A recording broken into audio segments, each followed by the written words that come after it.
Hey guys, it's Mike here, and in this video, I want to discuss a what-if scenario that I and many others in the Dragon Ball community have wondered about ever since the Buu saga of Dragon Ball Z. That scenario involves a now iconic fight between Super Vegito and Buuhan, where the fusion of Goku and Vegeta utterly dominated Super Buu with Gohan absorbed. However, a question that many have asked is what would happen if instead of using Potara fusion to become Vegito, Goku and Vegeta used the Metamoran fusion dance and became Gogeta. Exactly how powerful would this theoretical Super Gogeta be, and would he perform as well against Buuhan as Vegito did? Well, in this video, I'm going to discuss that. Make sure to subscribe and enable all notifications, so you can stay up to date with all of my videos. So the setup for this what-if scenario would be the same as in the original story. After returning to the Earth to help Gohan against Buu-Tanks, Goku intends to fuse with his son. But in this version of the events, we're going to essentially pretend that the movie Fusion Reborn was never created. The reason I say this is because prior to this movie coming out, Toriyama hadn't intended on even creating the Potara fusion. According to this interview with Toriyama, he states that he was originally planning on having Goku and Vegeta use the Metamoran fusion to fight against Buu. However, Toei had just produced the DBZ movie Fusion Reborn shortly before this, which already featured this plot thread as Goku and Vegeta became Gogeta in order to defeat Super Janemba. As a result, Toriyama felt the need to create another form of fusion, which became Potara fusion, the supposedly permanent fusion of the Supreme Kais, and from that, Vegito was born. However, Fusion Reborn never happened, and instead we got something else, like Broly 4 Back for More, where this time he's a robot. Toriyama would have gone with his original intended plan of dance fusion. So in this alternate reality where Goku and Gohan are planning to fuse, Buu would absorb Goku's son and steal his wardrobe for himself. Although to be fair, he stole it from Master Roshi first. This is when Vegeta appeared with Fortune Teller Baba, returning from the afterlife to help fight Buu,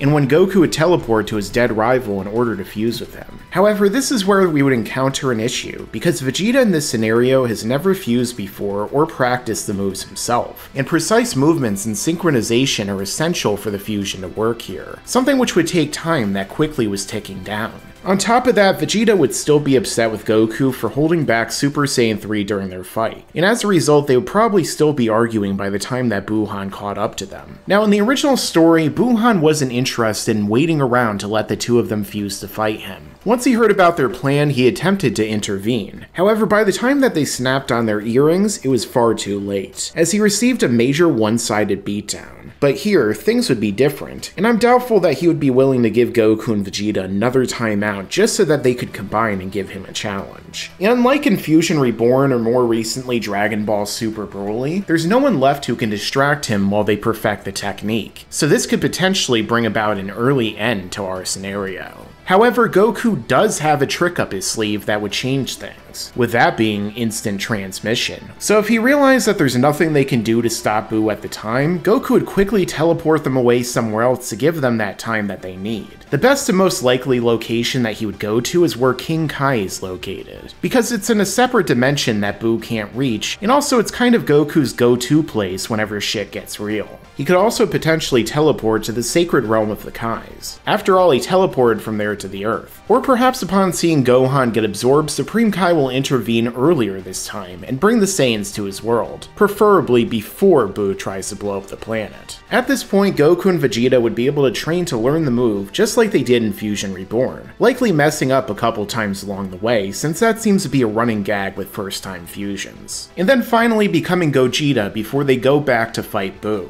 However, the question is, what will be happening during that time? After all, Buuhan is still on Earth, and there's no one able to fight him. Ten Shinhan is knocked out, and the rest are either dead or absorbed. The only one who might be able to be a threat to Buu at this point would be Android 17 if we use Dragon Ball Super's continuity. But he's too busy fighting space poachers to care. So the only ones left to fight Buu would be Mr. Satan and Dende, which basically means that the world is doomed. However, there is a small sliver of hope with Mr. Satan, because he and Fat Buu were friends before Evil Buu absorbed him. This held Super Buu back from killing the world champ on multiple occasions, such as when he first transformed, and then when he used the human extinction attack. Even when Fat Buu was disconnected inside of Kid Buu, his influence was still enough to stop him from killing Hercule. So maybe there's a chance it would happen here too. With that being said, it didn't seem to be stopping Buu when he was right about to blow up the planet before Goku arrived, or when he thought that he had absorbed Vegito. So perhaps it would only be a brief distraction. So there's a strong possibility that this would lead to the Earth being destroyed, and their battle taking place elsewhere. However, because Buu would have the intelligence and knowledge of both Gohan and Piccolo, he would likely realize that Goku and Vegeta simply wouldn't leave the Earth to its fate, and instead would return to fight him. So much like he did with Gohan, where he waited for him to come to the Earth for their fight, I could see Buuhan taking a short break here too. Unlike with Gotenks, he wouldn't have to worry about his fusion timer running out, so as a result, he likely wouldn't see any threat in waiting.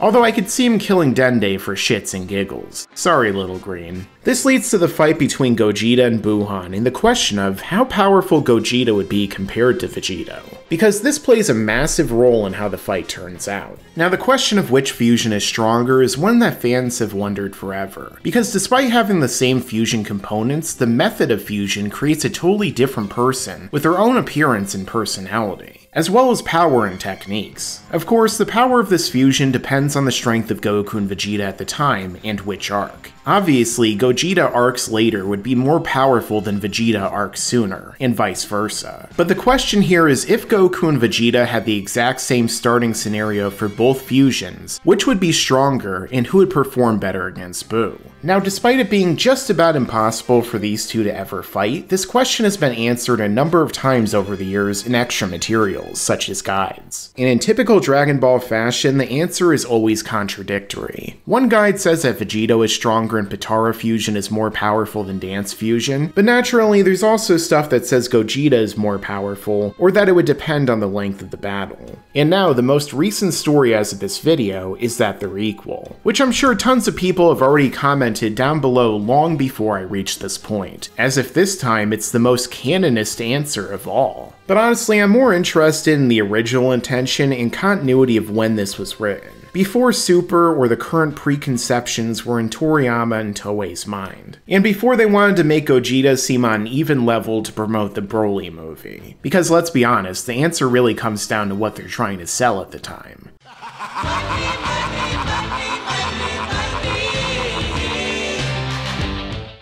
But within the Buu Saga itself, we're told something different. It's specifically stated by Elder Supreme Kai that this form of fusion is superior to the one used by Goten and Trunks, but what exactly that means is up for debate. Now, it could simply be superior because it's permanent, which is also mentioned during the same conversation. Additionally, this form of fusion can happen regardless of power levels or species of those fusing. A Super Saiyan 3 can fuse with a base form Saiyan, and Farmer with a shotgun can fuse with Frieza. We even get some wacky examples of this as imagined by Goku. And this happened in the manga, so Dendoku and Goku Satan are clearly canon. But the final answer could be that there was in fact a difference in the multiplier of the fusions, and Potara could just be stronger. It does make sense when you think about it, because after all, unlike Finger Fusion, the components don't need to suppress their powers, and the final power level likely isn't based on that limited strength. But conversely, just because Goku and Vegeta need to match their powers, doesn't mean that the final fusion is weaker. It isn't like that energy isn't still within their bodies just because they're suppressed. That's not how Ki works. Either way, even if there is a difference in power, I don't think it would be that significant. And even if it is, I don't think it would matter here. And that's because whatever fusion of Goku and Vegeta we get should be far more powerful than Buuhan, just based upon what we saw in the Buu Saga. After all, look at Gotenks, the fusion of Goten and Trunks, who are individually weaker than Goku, Vegeta, and Gohan. And yet when they combined were capable of becoming a Super Saiyan 3. They weren't even that far below Ultimate Gohan and were stronger than Super Buu.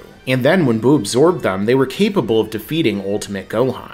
And based upon statements like this, we know that Buu's absorption is addition rather than multiplication. So that means that Buu with Gohan and the others absorbed likely wasn't even 3 times stronger than he was before based upon the previous fights. But I go far more in depth into that subject in this video you can see here. Also worth adding is a statement from Super Buu when he's charging in to attack the newly forming Vegito, when he says that this theoretical fusion wouldn't be a match for him. Of course, Buu had absorbed Goten Trunks into his body, so he should realistically understand this fusion multiplier. But with that being said, I always saw this more as bluster from him rather than an actual accurate statement. A typical line from a Dragon Ball villain right before a stronger hero dominates them, which is exactly what happens with Vegito. And then there's also this statement from Goku when he's inside of Buu's brain with Vegeta, where he says that they aren't a match for base Super Buu individually, but can win if they fuse again with the dance, which naturally Vegeta refuses to do. So if they can beat base Super Buu as Gogeta, it stands to reason that they can beat a version of him that's maybe a few times stronger. Now, based upon every single appearance of a fusion in the Dragon Ball story, we're shown that their base form is likely more powerful than the most powerful form of the individual Saiyans. We saw this in the anime when base Vegito dominated Buu. Then we saw in the Dragon Ball Super manga when base Vegito blasted off Merge Zamasu's arm and was mistaken for some kind of new form. And then finally when base Gogeta took on Broly. Now in the manga version, Vegeta went Super Saiyan right away to fight Buuhan, but that still fits in with this theme, because Buuhan was far above both Goku and Vegeta individually. So theoretically, if Gogeta appears on the battlefield and has a base form on the level of Super Saiyan 3 Goku, and then he goes Super Saiyan on top of that, he's going to stomp Buu just like Vegito did. And even if there is a strength disparity, he can just go Super Saiyan 2 and 3 on top of that. However, as we saw with Gotenks, Super Saiyan 3 has a drawback with a fusion that it drops their timer from 30 minutes down to 5, due to its incredible power consumption. But even still, I doubt they would need it, or that the fight would even last that long.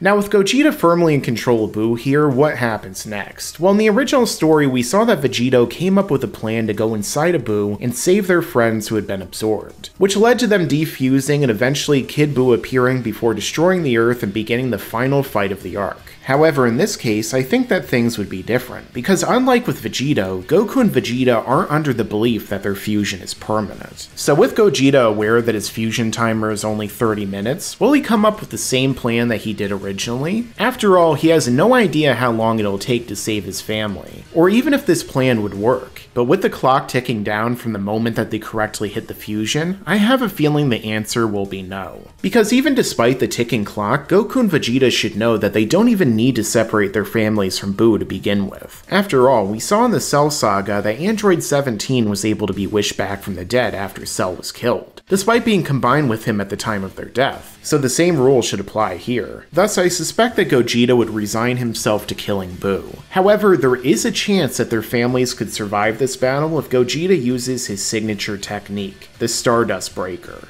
Because for those of you who might be unaware, Gogeta used this attack to totally destroy the evil within Janemba, applying a similar idea as the Spirit Bomb, which targeted Buu's evil ki and obliterated him. When Gogeta did this, the child ogre that Janemba was using as a host was left fully intact. So perhaps if he uses this attack on Buuhan, the being known as Buu will cease to exist, and those he absorbed will be just fine, which would make for a nice conclusion. However, even if they are forced to kill Buu and this doesn't work, they can simply use the new Namekian Dragon Balls to wish them back free of Buu. I suspect that Vegeta and the other victims killed by Buu would be returned at this point as well. On the other side of the coin, if things played out the same way as they did in the original story, with Gogeta allowing himself to be absorbed, the ending would likely play out the exact same way as it did originally, because Buu would remain alive after this fight, become Kid Buu, and so on. In the scenario where Gogeta wins with the Stardust Breaker, I could also see Good Buu remaining alive, because when he split earlier on in the arc, he separated himself from his evil, like Kami did with King Piccolo, so the Good Buu should remain, whereas Kid Buu wouldn't. Now perhaps around this time we would see Goku lament the fact that he couldn't win on his own, and ask King Yema for Buu to return as a better person, leading eventually to the end of Z, where the tournament with Oob happens and Goku flies off with him into the distance. Now aside from the arc ending earlier and the Earth not being destroyed, things would remain relatively the same after this point. point. However, one difference would be that Vegeta never admitted that Goku was number 1. However, Vegeta would still be aware that Goku is stronger due to possessing Super Saiyan 3, and their rivalry would continue into Dragon Ball Super. Another difference would be that the Earth didn't help Goku to defeat Buu, but considering that they wiped their memories 6 months later anyway, it doesn't really make a difference. So all in all, things would be pretty much the same. So this has been What If Gogeta Replaced Vegito in the Buu Saga. Overall, I think that things would have gone relatively the same, with the fusion dominating Buu. However, with Gogeta's special technique, the Stardust Breaker, we could have seen an outcome with far less destruction.